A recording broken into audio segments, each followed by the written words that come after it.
A look now at a unique story from American history. It was just before World War II in the late 1930s. Gangsters in New York City were as well known as ball players and politicians.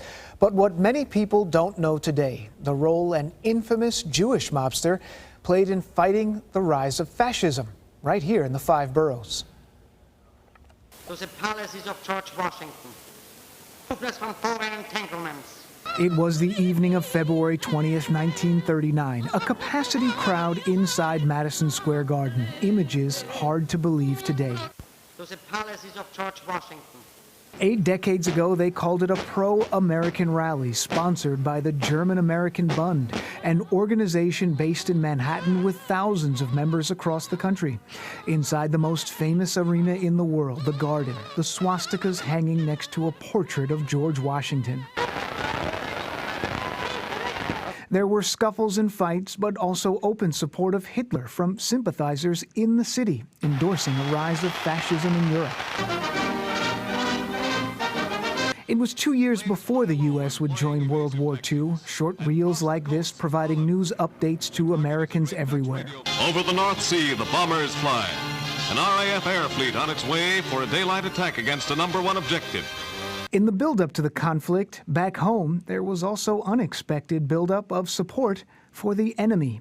As they hatched Nazi conspiracies against the United States.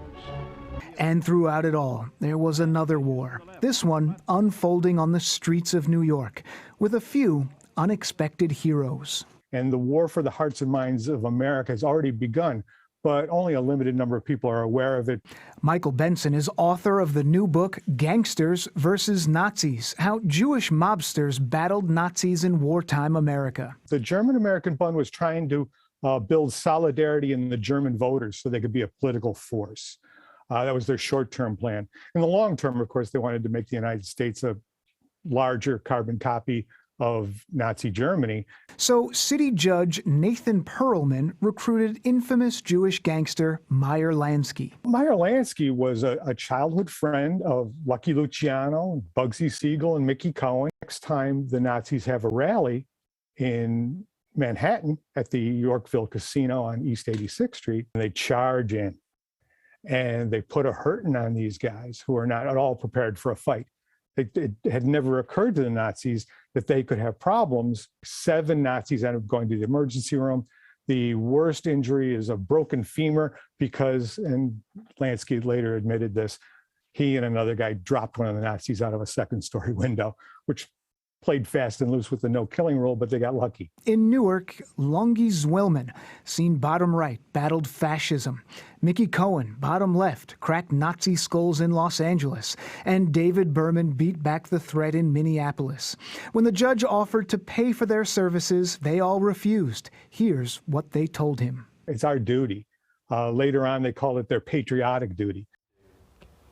Those gangsters called it their patriotic duty. And by 1941, the U.S. was pulled into World War II after the bombing of Pearl Harbor, of course. The wave of fascism rising in the States mostly subsided, with those gangsters having played their part. Michael Benson's book, Gangsters versus Nazis, How Jewish Mobsters Battled Nazis in World War II-era America, is now available everywhere. That is quite fascinating Real to know page-turner. what happened Right here on the in the streets of city. New York, parades, all kinds of different gatherings, all before World War II.